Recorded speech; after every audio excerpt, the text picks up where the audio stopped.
Hello and welcome back to our YouTube channel. हमारा आज का टॉपिक है सेंस ऑर्गन। आज हम सेंस ऑर्गन में ईयर को पढ़ेंगे। पहले हमें सेंस ऑर्गन के बारे में जानने की ज़रूरत है। सेंस ऑर्गन क्या होते हैं? जो हमारे आसपास की होने वाली चीज़ों को पढ़ सके, मतलब उनको समझ सके। यदि हमारे सामने कोई टीवी चलता है तो हम उसको कैसे देख पाते हैं? अपनी आंखों से देख पाते हैं। तो वो होने वाले बाहरी चेंजेस को कौन कैच करता है, उनको जो पकड़ता है उसको हम सेंस ऑर्गन बोलते हैं। ऐसे ही हमारे अगर पास में कोई आवाज़ होती है तो हम उसको कैसे सेंस कर सकते हैं, कैसे पता लग सकता है कि हमारे पास में कोई आवाज़ हुई है या फिर कोई भी चीज़ हुई है, गिरता है जैसे कोई भी चीज़ तो एक साउंड प्रोड्यूस होती है, तो उसको कौन सेंस करता है? वो होता है ईयर। आज हमें ईयर के बारे में ही पढ़ना है। ईयर के 3 पार्ट्स होते हैं। बाहरी वाले को हम आउटर ईयर बोलेंगे, मिडल वाले को हम मिडल ईयर बोलेंगे और इनर वाले को इनर पार्ट ऑफ ईयर बोलेंगे। आउटर ईयर में हमारे सिर्फ 3 चीज होते हैं: पिन्ना, ऑडिटरी कैनाल और ईयर ड्रम। पिन्ना बाहर की चीज है, जैसे कभी हम कोई गलत काम करते हैं और टीचर हमें पकड़ता है जहां से कान को, उस चीज को हम पिन्ना कहते हैं। हमने अगर कान में कभी देखा होगा, एक होल जैसा होता है, एक वहां पे रास्ता जैसा होता है, उसी में छोटा सा, वो होता है ऑडिटरी कैनाल। और कहीं पे अंदर जाके होता है ईयर ड्रम। अब हम बायो में ईयर ड्रम तो बोलेंगे नहीं, तो इसलिए हम उसको बोलते हैं टिम्पैनम। मिडल ईयर में 3 बोन होती हैं और ये सबसे छोटी बोन होती है एक ह्यूमन बॉडी में: मेलियस, इंकस और स्टेप्स। ये तीनों को हम एक बार में क्या बोलेंगे? इनको बोलते हैं हम ईयर ऑसिकल्स। फिर आता है हमारा इनर ईयर। इनर ईयर सबसे ज्यादा इंपॉर्टेंट पार्ट है। इनर ईयर के सब डिवीजन पार्ट होते हैं: कॉक्लिया, सेमी सर्कुलर कैनाल और वेस्टिब्यूल। कोक्लिया उनमें से सबसे ज्यादा इंपॉर्टेंट है। कोक्लिया एक स्नेल जैसा, जैसे एक स्नेल कीड़ा होता है, वैसे ही कोक्लिया भी एक स्नेल जैसा दिखता है। उसमें 2.5 टर्न होते हैं, ऐसे करके वो घूमता है और वो 2.5 टर्न कंप्लीट करता है।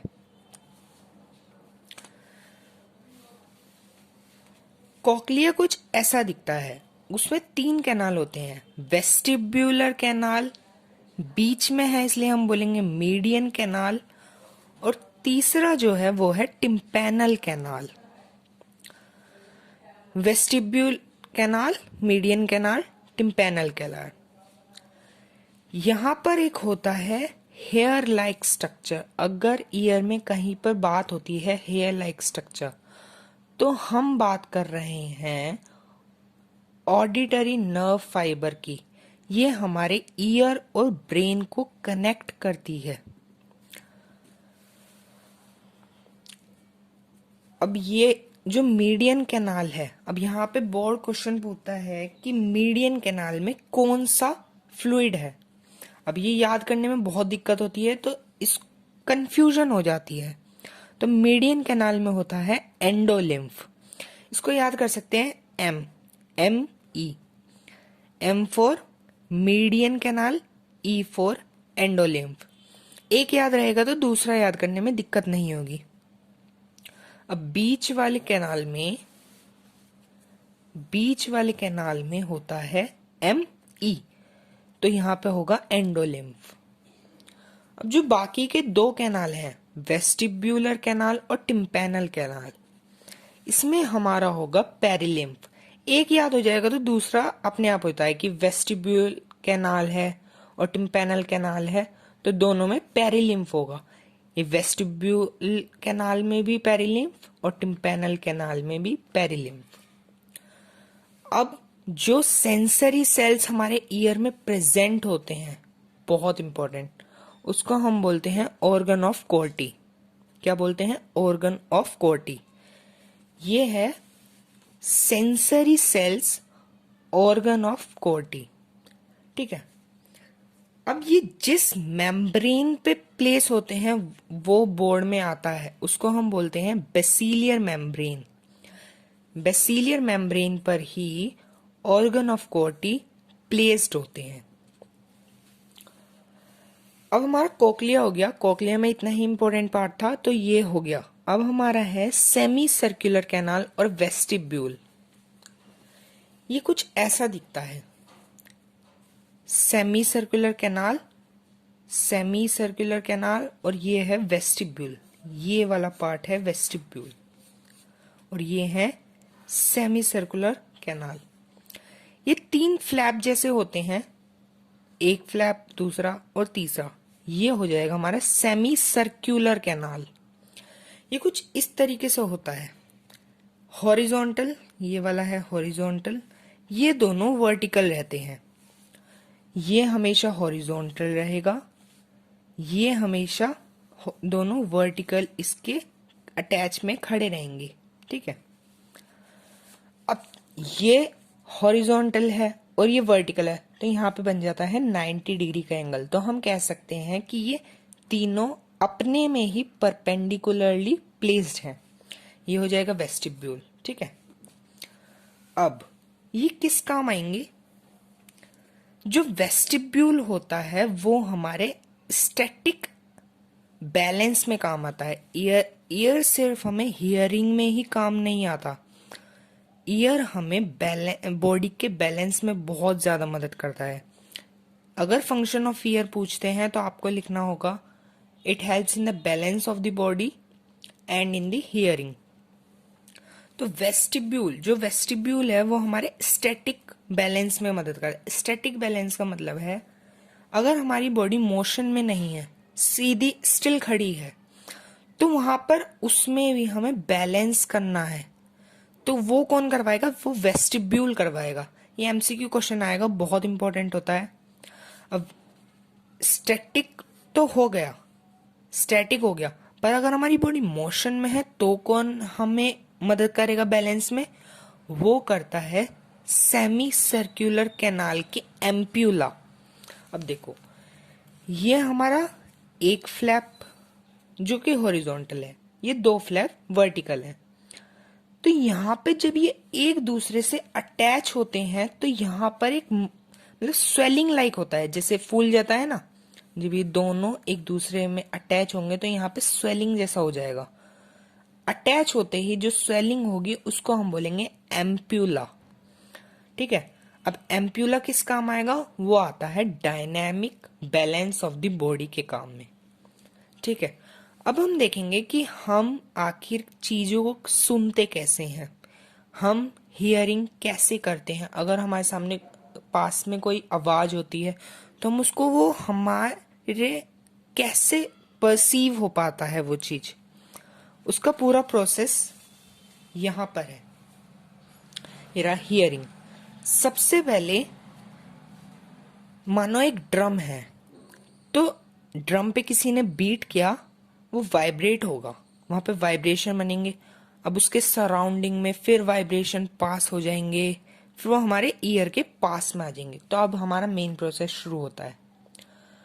सबसे पहले वो वाइब्रेशन जो सराउंडिंग ऑफ द मीडियम से आए हैं, मानो एक तबला है, फिर उसको बीट किया तो पास वाली जो एयर थी उसमें क्रिएट हुआ वाइब्रेशन, फिर वो हमारे कानों तक पहुंच गया। तो सबसे पहले कौन रिसीव करेगा वाइब्रेशन को? वो होता है पिन्ना। उसके बाद होता है आउटसाइड कैनाल। अब ये आउटसाइड कैनाल क्या है? ये है ऑडिटरी कैनाल, जो कि हमारे आउटर ईयर के पार्ट है। फिर आता है ईयर ड्रम, जिसको हम बोलते हैं टिम्पैनम। अभी हमने यहां पर देखा था outer ear, pinna, auditory canal, ear drum. तो वैसे ही ये है pinna, outside canal, auditory canal और ईयर ड्रम। ठीक है, अब जो नेक्स्ट होगा वो होगा ईयर ऑसिकल। मतलब अब हमारा यहाँ पे आउटर ईयर खत्म, अब ये जाएगा हमारी मिडल ईयर में, जो है 3 बोन्स बताई थी ना हमने, मेलियस, इंकस, स्टेप्स। अब मेलियस का अदर नाम होता है हैमर, इंकस का होता है एनविल, स्टेप्स का होता है स्टायरप। ठीक है, अब उन तीनों का हम कलेक्टिवली क्या बोलते हैं? Year ossicle. अब हमारा वाइब्रेशन सबसे पहले गया पिन्ना, आउटसाइड कैनाल, फिर गया ईयर ड्रम में, और फिर गया वो 3 बोन्स में। अब जो लास्ट वाला स्टेप्स या फिर हम कह सकते हैं स्टायरप वाली जो बोन है, उसमें लीवर लाइक एक्शन होता है, जिसकी मदद से जैसे जैसे वाइब्रेशन हो रहे थे ना, वो कम होते जा रहे थे, पर लीवर लाइक एक्शन होने की वजह से स्टायरप में लीवर लाइक एक्शन होता है, जिसकी मदद से हमारे वाइब्रेशन बहुत ज्यादा एम्पलीफाइड हो जाते हैं। अब यहां पर एम्पलीफाइड हो गया, तो अब ईयर ऑसिकल से हमारी वाइब्रेशन जाएगी ओवल विंडो में। ठीक है, अब ओवल विंडो में आ गया, अब जाएगा वो फ्लूइड कंटेन्ड इन कोक्लिया। अब कोक्लिया क्या होता है? इनर ईयर होता है। अब हमारी आ गया कोक्लिया में। अब ये जो फ्लूइड बात की जा रही है ना, ये बात की जा रही है इस वाले फ्लूइड की। वेस्टिब्युलर कैनाल में कौन सा होता है? पेरिलिम्फ, एम और ई। मी वाले में मीडियन कैनाल में होता है एंडोलिम्फ, टिम्पेनल कैनाल में होता है पेरिलिम्फ। ठीक है, ये इसी फ्लूइड की बात की जा रही है, फ्लूइड कंटेन्ड इन कोक्लिया। अब ये वाला फ्लूइड आ गया है वाइब्रेशन में। जब ये वाइब्रेट करेगा तो यहां पर ये वाला सेंसरी हेयर लाइक सेल, जिसको हम बोलते हैं ऑर्गन ऑफ कॉर्टी, ये वाइब्रेशन में आ जाएगा। ठीक है, अब ये वाइब्रेशन में आ गया, अब ये वाला वाइब्रेशन में आ गया, तो ये क्या करेगा? ऑडिटरी नर्व में पहुंचा देगा। ऑडिटरी नर्व एक ऐसी नर्व है जो हमारे ईयर और ब्रेन को एक साथ कनेक्ट करता है।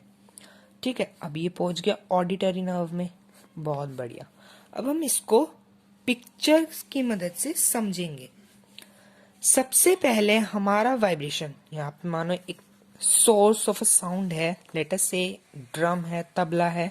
ठीक है, यहाँ पे वाइब्रेट किया गया, इसको बीट किया गया, तो वाइब्रेशन प्रोड्यूस हुए, और यहाँ पर है सराउंडिंग मीडियम एयर।